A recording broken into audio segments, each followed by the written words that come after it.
நான் இன்றைக்கி உங்கள்கிட்ட ஷேர் பண்ணுற கண்டென்ட்டு என்னென்னு பார்த்தீங்கன்னா, ரொம்ப ரொம்ப முக்கியமானது. என் வாழ்வில் எனக்கு வாழ்வில் திருப்புமுனையான்னு சொல்ல முடியாது. என்ன என்ன நானே வந்து புதுப்பிச்சுக்கிட்டது. ஒரு என்ன சொல்கிறது, புதுசா பிறந்தது. இந்த மாதிரிலாம் என்ன வேணால் சொல்லுவாங்கள்ல, அது மாதிரி வச்சுக்கோங்களேன். இது ஏன் உங்ககிட்ட நான் இந்த இந்த டைமில் ஷேர் பண்ணணும்னு நினைக்கிறேன்னா, ஒரு பிரச்சனை இருக்குது. அந்த பிரச்சனையில் எனக்கு இப்படி தான் இருந்துச்சு, உங்களுக்கு இப்படி தான் இருக்குதுன்னு சொல்லி மாற்றி மாற்றி அதே பிரச்சனையை பேசுறதை விட, அதுக்கு என்ன சொல்யூஷன் அப்படின்னு சொல்கிறது தான் முக்கியம். எனக்கு ஒன்று நிகழ்ந்தது, உங்களுக்கு இப்படி நிகழ்ந்துகிட்ருக்கு அப்படின்னு சொல்கிறத விட, நான் வெளியே வரும்போது அந்த சொல்யூஷனை அப்படியே சொல்லி, அந்த எசன்ஸை மாற்றாமல் சொல்லி, அதை உங்களுக்கு உங்கள் தரப்புலேருந்து சுயமாக யோசிக்க வைக்கிறது. என்னோடய எசன்ஸை நீ அப்படியே எடுத்து அப்ளை பண்ணுங்கன்னு சொல்ல வரல. இது ஒரு அட்வைஸாக எடுத்துக்கோங்கன்னு சொல்ல வரல. இதை எடுத்து உங்களுக்கு தேவையான நான் ஒரு மூலப்பொருள்னு வச்சுக்கோங்க. நான் கொடுக்குற ஒரு இந்த பேச்சு, இது ஒரு மூலப்பொருள்னு வச்சுக்கோங்க. நான் இதை தயாரித்தா நான் ஒரு குழம்பு பதார்த்தம் செய்வேன் இந்த மூலப்பொருளை போட்டு. அதே மாதிரி இந்த மூலப்பொருளை மட்டும் எடுத்துக்கிட்டு நீங்களுக்கு உங்கள் டேஸ்ட்டுக்கு ஏற்ற மாதிரி, உங்கள் சுவைக்கு ஏற்ற மாதிரி நீங்கள் தயாரிச்சுக்கோங்க. அதுதான் நீங்கள் அப்படிங்கிறத நான் ஒரு பேசிக்காக சொல்லிவிட்டு நான் ஷேர் பண்ணுறேன் அந்த விஷயத்த. இப்போ இந்த பூமியில் இப்போ பெண்கள் பார்த்திங்கன்னா சம்பாதிக்கிறாங்க, வேலைக்கு போகிறாங்க, கன்வெர்ட்டாக பேசுகிறாங்க, ஃபெமினிசம் பேசுகிறாங்க. ஓகே. சேம் டைமில் பெண்கள் ரொம்ப கஷ்டப்படுறாங்க, அப்யூஸ் பண்ணப்படுறாங்க. ஆண்கள் ஆண்களால் துன்பப்படுத்தப்படுறாங்க. அது அப்பா அம்மாவாலேயோ அண்ணனாலேயோ வாட்டவர், பசங்கனால, பேரனால், பேத்தியால், ஏதோ ஒரு இதில் பாஸால், அதுக்கப்புறம் வேறு என்ன சொல்கிறது, இந்த மாதிரி துன்பப்படுறாங்க. சேம் டைமில் ஆண்கள் கொடுமை பண்ணுற ஒய்ஃப் இருக்காங்க, மாமியார் இருக்காங்க, வீட்டில் மாப்பிள்ளையாக வச்சுட்ருப்பாங்க, அவங்கள மதிக்காத இருப்பாங்க. ஒரு பெண் அவங்களுக்கு மேலே வேலை செய்வாங்க, அது கீழே ஆண்கள் அவங்கள ரொம்ப கேவலமாக துச்சமாக நினைப்பாங்க. அதே மாதிரி ஆண் எவ்வளோ தான் உழைச்சி போட்டாலும் அவங்கள ஒரு ஒரு என்ன சொல்கிறது, ஒரு மிஷின் மாதிரி, ஒரு இயந்திரம் மாதிரி பார்ப்பாங்க. ஒரு உணர்வுள்ள மனிதனாக பார்க்க மாட்டாங்க. இதே மாதிரி ஆண்களுக்கு என்ன சைடோ பெண்களுக்கு சமமான சைடு இருக்குது. ஓகே, இது ஓகே இருக்கட்டும். சரி, இதை வச்சு வாட் நெக்ஸ்ட்டு அப்படின்னு பார்த்தீங்கன்னா, இந்த பூமியில் 2 பேத்துக்கும் சமமாக கொடுக்கப்பட்டிருக்கு. நான் ஒரு சாராரை உயர்த்தியும் இன்னொரு தாழ்த்தியும் பேசலை. ஓகே. இங்கே ஆர்டிகிள் 14 மாதிரி சம உரிமை. ஓகே. இப்போ என்ன பண்ண போகிறோம்னா, இது ஏன் நிகழுது, இவ்வளோ புரிதல், இவ்வளோ அட்வைஸு, இவ்வளோ ஜாதகம், இவ்வளோ எல்லாம் செஞ்சு பார்த்தும் ஏன் இது ஒரு முரண்பட்டு அமைக்குது, இது ஏன் முரண்பட்டு இருக்குது. ரெண்டாவது என்னென்னா, எவ்வளோ அன்பு கொடுத்தாலும் ஒரு ஆண் ஏன் தெரிச்சு ஓடுறான், ஒரு பெண்ணை புரிஞ்சுக்கிறதுக்கு ஒரு ஆணால் ஏன் முடியவே இல்லை. இங்கே அன்புக்காண்டி ஏங்குறாங்க, ஆனால் அன்பு மட்டும் ஏன் இங்கே ஒரு அனாதையாக சும்மா கிடக்குது, அதை யார் எடுக்க மாட்டேங்கிறாங்க, தேவையானவங்களுக்கு ஏன் கொடுக்கப்பட மாட்டேங்குது, தேவை இல்லாதவங்களுக்கு போய் கொடுத்துட்டு அது ஏன் வீணாக போகுது, அன்பு காட்ட வேண்டிய இடத்துல அலட்சியப்படுத்துகிறாங்க, அலட்சியமாக இருக்க இடத்துல போய் அன்பு காட்டுறாங்க. இது என்ன, இந்த மேஜிக் தான் என்ன அப்படின்னா, இதுக்கு ஒரு ரகசியம் இல்லை, இது என்ன சொல்கிறது, ரகசியமே இல்லாத ரகசியம். சரியா? இது நம்ம அந்த கட்டமைக்கப்பட்ட அந்த இயற்கையை அதோட பார்வையிலேருந்து பார்க்காம யோசிக்காமல் விட்டது தான் இது அப்படின்னு, இது என்னோடய பார்வை. சரியா? இது என்னோடய கருத்து. இதை யாரும் இப்படி ஒரு கோணத்தில் யோசிச்சிருப்பாங்களான்னு தெரியல, ஒருவேளை யோசித்து சொன்னாங்களான்னு தெரியல. இது எனக்குள்ளே டவுன்லோட் ஆனது. ஓகே. இப்போ ஒரு ஆண் இப்போ என்ன எடுத்துக்கோங்க, நான் என்ன தான் நான் மாடலாக வச்சு சொல்கிறேன். எனக்கு பிறந்ததுலேருந்து ஒரு 21 வயது வரைக்கும் நான் எப்படி இருந்தேன்னா, நான் வீட்டில் முதல் பெண். நான் எப்படி வளர்ந்தேன்னா, எல்லாத்துலேயும் நான் தான் முதன்மை இடத்துல நிற்கணும். அக்கா அப்படின்னால எல்லாமே செய்யணும். அது வேலைகள், வீட்டு வேலைகளாக இருக்கட்டும், வெளி வேலைகளாக இருக்கட்டும், சமுதாயத்தோட பழகுறதா இருக்கட்டும். ஃபார் எக்ஸாம்பிள் சொல்கிறேன், அப்போல்லாம் பைப்பில் தண்ணி பிடிக்கிற மாதிரி எங்களுக்கு ஒரு சூழ்நிலை. நாங்கள் குவார்ட்டர்ஸில் இருந்தால் கூட அங்கே போகிறது, அப்புறம் ஆண்கள் எல்லோரும் சேர்ந்து தண்ணிக்கு போகும்போது நான் ஆண்களோட சைக்கிளில் போகிறது, இந்த மாதிரி காய் வாங்க போகிறது, அப்புறம் எல்லாமே வெளி வேலைகளுக்கெல்லாம் போகும்போது ஒரு பெண் தன்மையோடு இல்லாமல் ஆண் எப்படி ஒரு கம்பீரமாக, ஒரு 10 ஆண்கள் கூட ஒரு 2 பெண்கள் போகும்போது அந்த பெண்ணில் ஒருத்தியாக நான் இருக்கும்போதே ஒரு என்ன மாதிரி ஒரு கான்ஃபிடெண்ட்டாக, ஒரு தைரியமாக, தில்லா ஒரு தெனவட்டா, ஒரு என்ன சொல்கிறது, இப்போ என்ன சொல்கிறது, பயங்கரமான தைரியசாலி பொண்ணு அவ்வளோதான். சரியா? இந்த மாதிரி ஒரு பெண்ணாக வளர்க்கப்பட்ட நான், இருக்கப்பட்ட நான், இப்படி உருவாக்கப்பட்ட நான், இப்படி தான் பிராப்தம், கொடுப்பனே இப்படி தான் இருந்திருக்கு. சரியா? பிறந்துட்டேன், வாழ்ந்துட்டேன். 21 வயதில் எனக்கு கல்யாணம் பண்ணி கொடுக்குறாங்க. ஸோ இங்கே தான் எனக்கு வந்து விஷயமே வருது. நான் என்ன நினச்சேன்னா, கல்யாணத்துக்கு அப்புறம் தான் எல்லாம் வந்ததா நாயகர் அவர் தான் அனைத்தும், நம் வாழ்க்கை அதுதான், அங்கே தான் எல்லாமே வச்சுக்கணும், இந்த சொசைட்டியை பார்க்கக்கூடாது, எல்லோரும் பார்க்குற பார்வையை நம்ம பார்க்கக்கூடாது, எல்லோரும் மாதிரி சுற்றுற மாதிரி நம்ம சுற்றக்கூடாது, எல்லாருக்கும் காதில் அந்த மாதிரி வரக்கூடாது, அப்பா அம்மா பேச்சை மதிக்கணும், நம்ம நல்ல பிள்ளையா இருக்கணும், நேர்மையாக இருக்கணும், ட்ரஸ்ட்டாக இருக்கணும், நல்ல விஷயங்கள் கற்றுக்கணும், விட்டு கொடுத்து வாழணும், இந்த மாதிரி இதெல்லாம் வந்து நான் ஒரு வகையில் இந்த சமுதாயம் எனக்கு அதையும் கட்டமைச்சிட்டு வருது. இப்போ எனக்கு கல்யாணம் 21 வயசில் கல்யாணம் போது என்னை வந்து ஒரு பெண் பார்க்கும் படலம் ஆரம்பிக்கும் போது ஒரு 10 பேர் பார்க்க வராங்க. அதில் ஒருத்தர் மாப்பிள்ளைய ஒருத்தர் சூஸ் பண்ணி எனக்கு கல்யாணம் பண்ணி வச்சுறாங்க. நானும் ஓகே கல்யாணம் பண்ணி வந்துட்டேன். இதெல்லாம் எனக்கு இப்போ தாங்க தெரியுது, அப்போல்லாம் தெரியல. அவள் வந்தாச்சு. வந்தோடனே என்ன நடந்துச்சுன்னா, எங்கள் அப்பா என்னை எப்படி வளர்த்தாரு அப்படின்னு ஏற்கனவே நான் சொல்லியிருக்கேன். அதன்படி அங்கேருந்து இந்த இந்த அப்பா இந்த பிறந்த வீட்டிலேருந்து தப்பிச்சு நமக்கு ஒரே ஒரு விமோச்சனம் கல்யாணத்துக்கு அப்புறம் தான். ஸோ கல்யாணம் முதல்ல கல்யாணத்து மேலே எனக்கு வெறுப்பும் இல்லை, ஏதோ கல்யாணம் பண்ணி வைக்கிறாங்க அப்படி தான் இருந்தேன். ஆனால் எனக்கு ஏன் தேவைப்பட்டதுன்னா, தப்பிச்சு ஓடுறதுக்கு ஒரு இடம் வேணும். அதுதான் இது. கெஸ்ட் வீட்டில் போய் தங்குறோம், ஒரு டூர் போகிறோம், இதெல்லாம் திரும்ப வீட்டுக்கு வந்துடுவோம். ஆனால் கல்யாணம் பண்ணி போனால் அது நம்ம வீடு. அப்போது அந்த வீட்டில் நம்ம சொந்தமாக இருக்கலாம். அதுவும் இல்லாமல் இவங்க என்னெல்லாம் நம்மளை வச்சு செஞ்சாங்களோ அங்கே அது நம்ம வீடு, நம்ம ஃப்ரீயாக இருக்கலாம், நம்ம சந்தோஷமாக இருக்கலாம் அப்படிங்கிற ஒரு மாயை அப்படின்னு வச்சுக்கோங்க. ஒரு கற்பனை கனவு சம்திங். அவங்க முன்னாடி நம்ம உன்ன மாதிரி நீ நினச்ச மாதிரி நான் இல்லை பார்த்தியா, என்னை வந்து நீங்கள் கண்டுக்காம விட்டீங்க, நான் புகுந்த வீட்டில் போய் எவ்வளோ ஹாப்பியாக இருக்கேன் தெரியுமா அப்படின்னு நான் நீங்கள் என்னெல்லாம் மைனஸ் சொன்னீங்களோ அங்கெல்லாம் ப்ளஸ் ஆகி காட்டுறேன் பாரு அப்படின்னு ஒரு இடத்த தான் களத்தை தான் நான் திருமணமாக வச்சுருந்துருக்கேன். அது ஹஸ்பண்ட் வீட்டுக்கு வந்தோடனே ஒத்தையாக ஒரே ஆளாக என் ஹஸ்பண்டுங்கிற ஒரு ஆளை வச்சு என்னை சோழி முடிச்சிருச்சு. அப்போ வந்து என்ன கேட்டிங்கன்னா, நான் என்ன எதிர்பார்த்து வந்தேனோ அதை வந்து என்னென்னா சுத்தமாக கம்ப்ளீட்டாக இல்லாமல் ஆகிடுச்சு. என்னை புரிஞ்சுக்கணும், என்னை எங்கள் வீட்டில் மாதிரி எங்கள் வீட்டில் என்னெல்லாம் எனக்கு தரலையோ, என்னெல்லாம் நான் ஏங்கினனோ, என்னெல்லாம் ஒரு அப்பா அம்மாக்கிட்ட, ஒரு அக்கா தங்கச்சிக்கிட்ட, ஒரு அம்மாக்கிட்ட, ஒரு ஃப்ரெண்டுக்கிட்ட, அந்த சொசைட்டி என்னை எப்படி வந்து எங்கள் வீடு என்னை பார்த்துக்கணும், இதெல்லாம் என் ஹஸ்பண்ட் பார்த்துக்கணும், என் வீடு பார்த்துக்கணுன்னு வந்தால் அங்கேயும் அதே மாதிரி 0. இப்போ நான் என்னென்னா தோற்று போக விரும்பலை. இவங்க கூட நான் வந்து கெஞ்சி கூத்தாடி என்ன சொல்கிறது, என்னென்னமோ பண்ணி பார்த்தா கடைசியில் ஒன்றும் ஆகலை. இப்போ என்ன தான் பண்ணுறது, இறைவா நீ இப்போ என்னத்துக்கு இப்போ என்னை பறக்க வச்ச, சேம் டைமில் வந்து அங்கே 20 வருஷம் வாழ வச்ச, திரும்ப இங்கே வச்சுருக்க, இப்போ ஒரு 10 வருஷம் ஓடிடுச்சு, என்னால் இப்போ இங்கேயும் வாழ முடியல, எனக்கு என்ன எப்படி வாழணும்னு தெரியலையே, இவங்க என்ன எதிர்பார்க்குறாங்கன்னு புரியல, நான் எவ்வளோ கொடுத்தாலும் வாங்க மாட்டேங்கிறாங்க, அப்போ நான் எப்படி செய்யணும்னு எனக்கு தெரியல, ஆக மொத்தம் சேர்ந்து என்ன பண்ணுவது என்று தெரியவில்லை இறைவா அப்படின்னு நான் வந்து புலம்பும்போது, பேசாமல் இதுக்கு நம்ம வந்து செத்து போயிடலாம் அப்படிங்கிற கணக்கு நான் ஆரம்பத்துலேருந்து யோசிக்கவே இல்லை. அப்படியெல்லாம் நான் யோசிக்கவே இல்லை.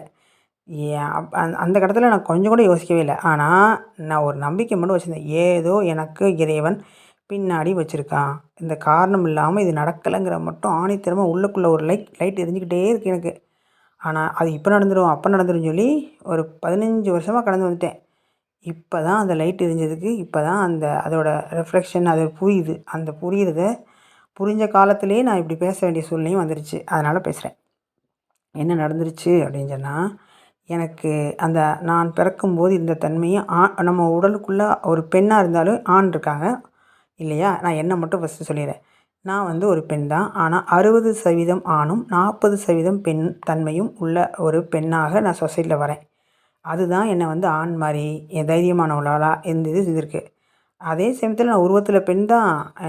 உருவத்தில் பெண் என்னை பார்த்து பசங்களும் இந்த மாதிரி பார்வை பார்க்குறது இதெல்லாம் செய்கிறது அதெல்லாம் தெரியும். ஆனால் அதை ஒரு பெண் கோணத்துலேருந்து பார்க்காம நான் ஒரு ஆண் கோணத்துலேருந்து ஒரு கர்வமாக திமிரா அப்படி பார்த்தேன். இப்போ தான் எனக்கு எல்லாம் புரியுது. அப்போ வந்து அது எப்படி வந்து அது வந்து அது வந்து கவர்ந்து இழுக்காது. ஜஸ்ட் ஒரு சைட்டாகவே போயிடுச்சு. சரி ரைட். இப்படி அடுத்து வரும்போது எனக்கு அதனால தான் கல்யாணம் பண்ணும்போது அதை நான் என்ன புரிஞ்சுக்கிட்டேன்னா, நம்ம ரொம்ப கட்டுப்பாடாக இருக்கோம். சொசைட்டியோட ஆண் பெண் மற்ற பெண்கள் மாதிரி இல்லாமல் நம்ம யுனிக்காக இருக்கோம் அப்படின்னு நான் நினச்சிக்கிட்டேன். இங்கே தான் மாயை வந்து வேலை செஞ்சுருக்கு போல் இருக்குது கடவுளே. அதுக்கப்புறம் பார்த்திங்கன்னா 21 கல்யாணம் பண்ணாங்களா, இங்கே வந்தால் நான் 60% ஆண் 40% பெண். என்னை கொண்டு வந்து யார்கிட்ட கல்யாணம் பண்ணி வச்சுருக்கணும் இயற்கை, 60% பெண் ஆணுக்கிட்டேயும் 40% பெண் இருக்கேன்ல, அங்கே என்னோடய ஹஸ்பண்ட் எப்படி இருந்திருக்கணும்னா அதுக்கு ஆப்போசிட்டாக இருந்திருக்கணும். சரியா? 40% ஆணும் 60% பெண்ணும் அங்கே இருந்திருக்கணும். ஆனால் துரதிர்ஷ்டவசமாக அங்கேயும் 60 ஆண் 40 பெண் இருந்துச்சு. அப்போ நாங்கள் சூரியனையும் கல்யாணம் பண்ணிக்கிட்டோம். சுத்தம். எப்படிங்க வாழ்க்கை மெர்ஜ் ஆகும்? அவங்களும் ஒரு தராசில் சமமாக நிற்கிறாங்க, நானும் சமமாக நிற்கிறேன். நீ என்னை விட்டு கொடுப்பியா? நோ. நான் உன்னை விட்டு கொடுக்குவியா? நோ. நான் என் கருத்து சரி இந்தா, ஆமாம் உன் கருத்து இருந்தால் சரி. இது சொல்லுவாங்க தெரியுமா, 9 6 தலையில் போட்டால் இங்கிட்டு இருந்து பார்க்கும்போது இது சரி, இந்த பக்கம் பார்க்கும்போது 9 சரி. 2 பக்கமும் சரி தான், ஆனால் 2 வேறு வேறு. ஆனால் பார்க்கும்போது அவங்கவுங்க கருத்து சமமாக இருக்கும் இல்லையா? அந்த மாதிரி தான் ஆகிப்போச்சு. அப்போ என்னோடது கான்ஃபிடெண்ட்டாக தைரியமாக திமிரா சொல்லுது நான் பண்ணுவது சரி அப்படின்னு. அவங்க என்ன சொல்கிறாங்கன்னா நான் பண்ணுறது சரின்னு சொல்கிறேன். அப்போ எப்படி விட்டு கொடுக்க முடியும்? இங்கே வாழ்க்கை இப்படியே போய் 45 ஆகும்போது 50 வயசு ஆனோடனே ஒரு பாட்டு சொல்லுவாங்க, அழுகுனி சித்தர் பண்ணது. ஊத்தை சடலமடி உப்பிட்ட பாண்டமடி மாற்றி பிறக்கெனக்கு மருந்தெனக்கு கிட்டவில்லை, மாற்றி பிறக்கு எனக்கு மருந்தெனக்கு கிட்டிவிட்டால் உன் பாதம் சேரேனோ கண்ணம்மா அப்படின்னு பாடியிருப்பார். இந்த மாற்றி பிறக்கணக்க மருந்தெனக்கு கிட்டவில்லை, நம்ம பிறந்துட்டோம், மாற்றி பிறப்போம். சரியா? அப்போ நம்மளோட அடையாளம், நம்மளோட அந்த பிஹேவியர், நம்ம தன்மை எல்லாமே ஜஸ்ட்டு 36 டிகிரியில் கன்வெர்ட் ஆகும். அதாவது என்னென்னா, நான் ஆண் தன்மையிலேருந்து பெண் தன்மைக்கும் அந்த அந்த அந்த ரேஷியோ அந்த 60-40 இருந்தது இல்லையா, இப்போ 60 பெண்ணுக்கும் 40 ஆணுக்கும் கன்வெர்ட் ஆகிரும். துரதிர்ஷ்டவசமாக என்னோட கணவரும் அதுக்கு ஆப்போசிட்டாக இல்லாமல்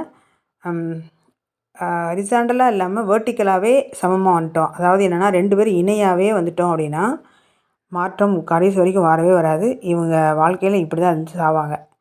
ஒருவேளை நான் இப்போ ஆண் தானே இருந்தோம், இப்போ நான் பெண்ணாக மாறி அவங்க ஆணாக மாறிட்டாங்கன்னா இங்கே கொஞ்சம் புரிதல் வந்துடும், கொஞ்சம் லவ் வந்துடும், கொஞ்சம் ரொமான்ஸ் வந்துடும், கொஞ்சம் என்ன சொல்கிறது புரிதல் வந்துடும், எல்லாமே வந்துடும். அப்படி இல்லாத பட்சத்தில் வராது. அதனால தான் நம்ம எவ்வளோ போராடினாலும் எவ்வளோ செஞ்சாலும் அது ஏன் அங்கே மாற மாட்டேங்குன்னா அதுதான். அப்போ நான் எனக்கு இது இப்போ ரைட் நவ் நான் பெண்ணாக உணர்கிறேன். எவ்வாறு பெண்ணாக முழு முழு முழு பெண்ணாக உணர்கிறேன். இப்போது அப்போ இந்த 45 வருடத்தில் எனக்கு எப்படி தசாபுதைகள் மாறிச்சு அப்படின்னு சொன்னால், 60% ஆணாகவும் 40% பெண்ணாகவும் இருந்தேன்ல, இப்போது 60% பெண்ணாகவும் 40% ஆணாகவும் மாறிட்டேன். நான் இப்போ சந்திரனாக மாறிட்டேன். முதல்ல நான் அந்த 45 வருடங்களுக்கு நான் சூரியனாக இருந்தேன். ஆனால் பெண் உடலில். சரியா? அதே மாதிரி 45 வருடத்துக்கு அப்புறம் இதே பெண் உடலில் நான் பெண்ணாகவே மாறிட்டேன். புரியுதா உங்களுக்கு?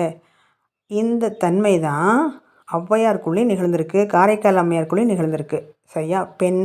பெண்ணாகவே இருத்தல். புரியுதா உங்களுக்கு? நான் பெண் தான், இப்போ பெண்ணாகவே இருக்கேன்.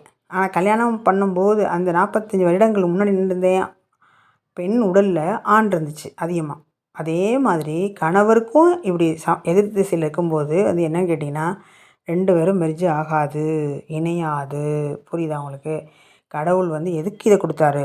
சரி பாருங்கள், எல்லாரும் போய் மிலிட்ரியில் போய் வேலை பார்க்கல, எல்லோரும் போய் டாக்டர் ஆகலை, எல்லோரும் இன்ஜினியர் ஆகலை, எல்லோரும் என்ன சொல்கிறது டீச்சர்ஸ் ஆகலை. பர்டிகுலர் பேர் மட்டும்தான் வேலை கிடைக்கிது. அதே மாதிரி நமக்கு இந்த நிலை ஏன் கொடுக்கப்படுகிறது என்றால், இந்த உலகத்திற்கு நாம் வழிகாட்டியாக இந்த பேசிகிட்டு இருக்கேன் பாருங்கள். நீங்கள் யார் தெரியாது, நான் என்ன பேசணும் இதெல்லாம் பேசலாமா? இல்லை இது யாரும் இது மாதிரி பேசுவாங்களா? ஆனால் நான் பேசுகிறேன். அப்போது இதை நீங்கள் கேட்குறீங்க, உங்களுக்கு இது தேவைப்படுது, நான் இது உங்களுக்கு தேவைப்படும்னு நான் பேசிகிட்டு இருக்கேன் பாருங்கள். அப்போ இதெல்லாம் எப்படி இதுக்கெல்லாம் ஒரு ஆள் வேணும்ல.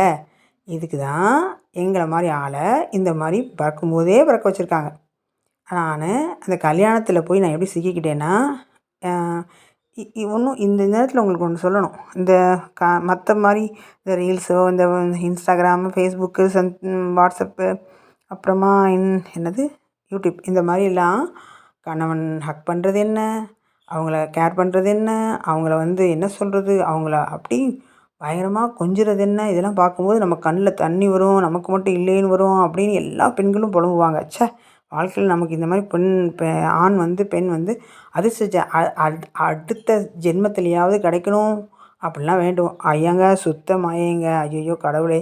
அதுதான் அந்த தப்பை பண்ணிடக்கூடாதுங்கிறதுக்காண்டி தான் நான் இந்த இது பேசுகிறேன். அது ஒரு மாயை. திருமணம் ஒரு மாயை. நம்ம பிறக்கிறதே ஒரு மாயை. ஆண் பெண் உறவுங்கிறது ஒரு மாயை. கல்யாணம் பண்ணிக்கிறது ஒரு மாயை. பிள்ளை பெற்றுக்கிறது அதோட மாயை. அவங்கள கவனிக்கிறது அதோட மாயை. சரிங்க, மாயை தான். இங்கெல்லாம் அனுபவிக்கிறாங்களே, அனுபவிக்கட்டும். பாருங்கள், சாட்சியாக பாருங்கள். இப்போ நான் பெண்ணாக இருந்தப்போ நீங்கள் நம்பவே மாட்டீங்க. பெண்ணாக உணர்ந்தப்போ தான் நான் ஒரு ஆணை மேலேருந்து கீழே வரைக்கும் முழுசாக பார்க்குறேன். வாழ்க்கையில் 45 வயசுக்கு அப்புறம் தான் ஒரு ஆணை பார்க்குறேன். எனக்கு பார்க்கும்போது தான் புரியுது, எனக்குள்ளே ஒரு ஆண் இருந்தான் பார்த்தீங்களா. இப்போ நான் பெண்ணாக உணர்றேன்ல, எனக்குள்ளே ஒரு ஆண் இருக்கான். அந்த மாதிரி இங்கே ஒரு ஆண் கூட இல்லை. சுத்தம் வரவே வாய்ப்பே இல்லை. அப்போ இல்லாத ஆணை நான் எங்கே போய் தேடுறது? அப்போ தேடுறது இல்லவே இல்லைன்னு சொன்னதுக்கப்புறம் எதுக்கு தேடணும்? எதுக்கு ஏங்கணும்? எதுக்கு? இந்த கணேஸ்வரிக்கு கணேஸ்வரியே போதும். உள்ள ஒரு கணேஸ்வரன் இருக்கான்ல, அவனே அவனுக்கு போதும் அப்படிங்கிற தன்மை கொடுக்கப்படுது. அதனால தான் ஔவையார் அப்படி இருந்தாங்க. பெண்ணாகவே இருந்தாங்க. கன்னியாகுமரியில் ஒருத்தங்க இருக்காங்கல்ல, என்றும் இளமையாக வாழைன்னு ஒருத்தங்க இருக்காங்கல்ல, இவங்க தெய்வங்கள்லாம் எப்படி இருக்காங்க அப்படின்னா இந்த நிலையில் இருக்காங்க. பெண்ணாகவே இருக்கிறது. பாருங்கள், நீங்கள் இந்த மாதிரி பார்க்குறது, மற்றவங்களாம் பார்க்குறதுன்னா, நீங்கள் என்றைக்கு தெரித்து ஓடி நான் என்ன பண்ணிட்டேன்னு கேட்டிங்கன்னா, பெண் உடலில் ஆண் தன்மை அதிகமாக இருக்கும்போது பெண்களையும் ஆண்களையும் பார்க்குறதே இல்லை. ஆண்களை சுத்தமாக பார்க்குறதில்ல. ஏன்னா நான் பெண் உடலில் இருக்கேன், பார்க்குறதில்ல. இப்போ நான் பெண்ணானதுக்கப்புறம் தான், பெண்மையாக உணர்ந்ததுக்கப்புறம் தான் நான் இப்படி ஆணையே பார்க்கவே முடியுது. அப்படின்னா அப்போ நான் இப்போ உடனே நான் ஆணை இப்போ கவர்ந்து இழுத்து திரும்ப அந்த உலகம் பண்ணுற மாதிரி கல்யாணம், லவ்வு, செக்ஸு இப்படியே போகிறதா? நோ. என்னென்னா எனக்கு புரிதல் வரத்தான் இந்த கடவுள் கல்யாணங்கிற ஒரு மாயையை காமிச்சு கொடுத்து, இங்கே பாரு இப்படி வாழணும், இப்படி இறைத்தன்மையோடு இப்படி நீ உனக்குள்ளே நீ வாழணுங்கிறதுக்காண்டி தான் டெமோவாக தான் கல்யாணம் காமிச்சேன், டெமோவாக தான் செக்ஸ் காமிச்சேன், டெமோவாக தான் ரொமான்ஸ் காமிச்சேன், டெமோவாக தான் காதல் காமிச்சேன்.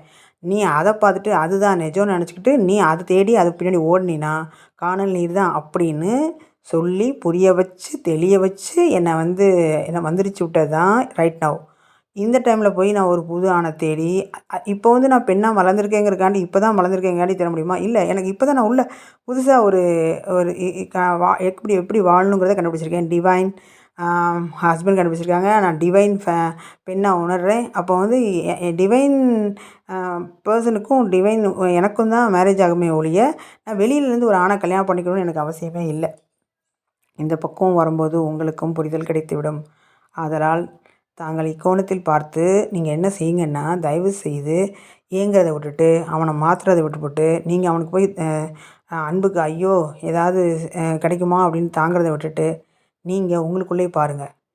நான் அந்த அட்வைஸை இதை கேட்காம அப்படி ஸ்டாப் பண்ணிவிட்டு ஓகே என்ன நடக்குது உள்ள, ஆமாம் நம்ம யார், இந்த கோணத்தில் பாருங்கள், நான் பேசினேன்ல இந்த கோணத்தில் பாருங்கள். அப்போ நம்ம எந்த தன்மையில் இருக்கோம்? ஆணில் இருக்கோமா, ஆணுக்குள்ளே ஆணில் இருக்கோமா, பெண்ணுக்குள்ளே பெண்ணில் இருக்கோமா, இல்லை ஆணுக்குள்ளே பெண் இருக்கோமா, பெண்ணுக்குள்ளே ஆண் இருக்கோமா, இது எந்த சைடில் இருக்கோம், நம்ம பார்ட்னர் எப்படி இருக்கார், இல்லை இதே கல்யாணம் ஆகாதவங்கன்னா நம்ம லவர் எப்படி இருக்காங்க, இது மெர்ஜ் ஆகுமா ஆகாது, நம்ம ஒரு கல்யாணம் பண்ணோன்னா தொடர்ந்து நம்மளால் கடைசி வரைக்கும் உங்களோட நிரந்தரமாக இதே அன்போடு இதே காதலோடு வாழ முடியுமா, இல்லை இது பிரேக் ஆகுமா, பிரேக் ஆனால் இது தொடர்ந்து பிரேக் ஆனாலும் இது அனுசரித்து இது இருந்துட முடியுமா, இல்லை இல்லவே இல்லை வாழவே முடியாது, இந்த மனிதர்களுடன் கடந்து தான் போகணும், கட் பண்ணி தான் ஆகும், அதான் இப்போ இருக்க விவகாரத்து மாதிரி ஆகுமா, இல்லை நம்ம பணத்துக்காண்டி வாழ்கிறோமா, இல்லை உடல் இச்சைக்காண்டி வாழ்கிறோமா, இந்த ஆசை எங்கே கட்டமைக்கப்பட்டிருக்கு, இதனால் நமக்கு என்ன துன்பங்கள் வரும், இது தாங்கிறதுக்குரிய கெப்பாசிட்டி இருக்கா, சொல்லுவாங்கள்ல எவ்வளோ உங்களால் கடன் வாங்க முடியுமோ அவ்வளவு வாங்குவாங்கன்னு சொல்கிற மாதிரி எவ்வளோ உங்களால் துன்பம் தாங்க முடியுமோ அவ்வளோ துன்பம் நீங்கள் வாங்கிக்கிறீங்க.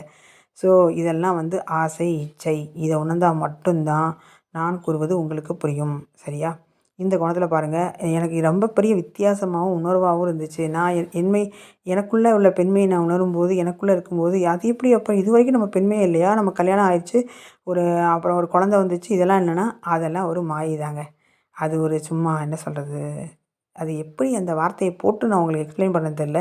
மாதிரி இருக்குது ஆனால் இல்லை அப்படின்னு சொல்லுவாங்களே, அதே மாதிரி அப்படி தான் இருந்திருக்கு. அதனால தான் என்னோடய வாழ்க்கையில் என் பார்ட்னர்கிட்ட நான் எதிர்பார்த்தது எதிர்பார்த்தேன் பத்தி இதெல்லாம் மற்றவங்களுக்கு நடக்குதுல்ல, அப்போ நமக்கு நடக்கணும் அப்படின்னு எனக்குள்ளே போட்டது. இந்த மாயைக்குள்ள நான் சிக்கி இந்த இடத்துக்கு இப்போ இந்த பேசிட்டு இருக்கல இந்த நிலைக்கு வர்றதுக்கு தான் எனக்கு இவ்வளோ பாடம் கொடுக்கப்பட்டிருக்கு. ஆனால் இந்த நிமிஷம் வரைக்கும் நான் வராமல் இருந்தேன்னா, ஒன்றும் பிரச்சனை இல்லை. நீ எப்போ வரியோ அப்போ வான்னு சொல்லி இயற்கை விட்டுரும். ஆனால் நாம் எப்போ வந்தாலும் நம்ம தானே இதை இதாகணும். வயித்துல குழந்த வந்துடுச்சுன்னா சொல்லுவாங்கள்ல, 10 மாதம் ஆனால் நம்ம தான் 10 மாதம் வரைக்கும் நம்ம என்ன ஆனாலும் நம்ம தான் சுமக்கணும் அப்படிங்கிற மாரி, இது வேறு வழியே இல்லை, ஆப்ஷனே இல்லை அப்படிங்கிற பட்சத்தில் நம்ம ஏன் இல்லாத ஒன்றை போய் வலுக்கட்டாயமா இழுத்து எப்போ ஒரு விஷயத்தை மேனிஃபெஸ்ட் பண்ணுறோம். இறைவா எனக்கு இவ்வளோ குடு, அவனை பிடிச்சிருக்கு, இவ்வளோ பிடிச்சிருக்கு, எனக்கு குடு குடுன்னு கேட்குறத விட எனக்கு என்ன பிடிச்சிருக்கு, எனக்கு என்ன வேணும், யார் வந்தால் என் வாழ்க்கை நல்லா இருக்குங்கிறத நீங்கள் டிசைட் பண்ணணும்னு விடும்போது என்ன ஆயிரும், ஆட்டோமேட்டிக்காக மாறும். நீங்கள் எனக்கு இப்படி பிடிச்சிருக்க மனிதர் தான், இப்படி தான் வேணும், இவங்க தான் மாறணும், இவங்க தான் மாறணும், நான் மாற மாட்டேன், எனக்கு இப்படி தான் பிடிக்கும், எனக்கு நான் ஒன்றும் செய்யவே மாட்டேன், அவங்களுக்கு விட்டு கொடுக்க மாட்டேன், அன்கண்டிஷனல் லவ் தரவே மாட்டேன். ஆனால் அவங்க எனக்கு தந்துக்கிட்டே இருக்கணும்னு சொன்னால் இந்த பேர் விபரீதத்தை தான் கொண்டு போய் கடவுள் சேர்த்து வைப்பார். சேர்த்தெல்லாம் வச்சுருவாரு. ஆனால் நீங்கள் தான் துன்பப்பட போகிறீங்க. ஸோ துன்பப்படுறதுக்காக நம்ம இவ்வளோ கஷ்டப்பட்டு வாழ்ந்து இந்த பூமிக்கு வந்திருக்கோம். ஸோ அதனால் தயவுசெய்து இந்த ஒரு கண்ணோட்டத்தில் பாருங்கன்னு சொல்லி நான் இதை முடிச்சுக்கிறேன். தேங்க்யூ.